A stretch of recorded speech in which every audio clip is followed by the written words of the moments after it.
In the last video, I introduced you to this idea of the solar wind. And the solar wind is this long extension of the sun's corona that extends throughout the entire solar system. So it's true, the entire solar system is filled with the protons and electrons that are coming out of the sun. It's not just the life-giving warmth and light that we love so much, it's all this other stuff. So one of the outstanding questions then that we have is that if we're someone like maybe you and I are standing here on the earth, because that's where we live, is it true that we're getting bombarded or hammered with these protons and electrons? Is that really true? I guess that's something that we need to discuss then, isn't it?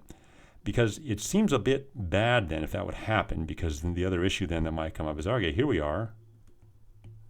Our body's here sort of on Earth.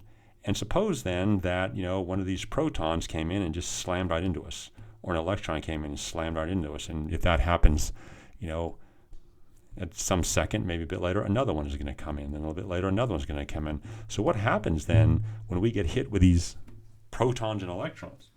Well, it turns out it's not good, okay? Because what happens then, that this is called so-called radiation, and it also has another term of it that we might think of as ionizing radiation. Ionizing radiation. And ionizing radiation is very destructive, because the word ion means it can actually rip atoms and such apart. And that's what this is. Protons and electrons are ionizing radiation that are coming in and slamming into our body. And so what happens is, I am definitely no expert at this, but what can happen though is that, like, if a proton comes in and sort of hits one of our cells, then it can kind of, rip it apart. So I don't know exactly what the mechanism is, but cells are sort of the fundamental thing that allows us to grow and be healthy. They're always multiplying and that sort of thing. And when a proton or electron comes in and interacts with a cell, it can rip the cell apart. So that doesn't sound too pleasant. And so what this is all told called is radiation poisoning. And it's a very, very, very slight hint at the answer for going to Mars. We have a question on going to Mars. Question number 20 is going to Mars really about building a big rocket, having food, shelter, and oxygen once you're there?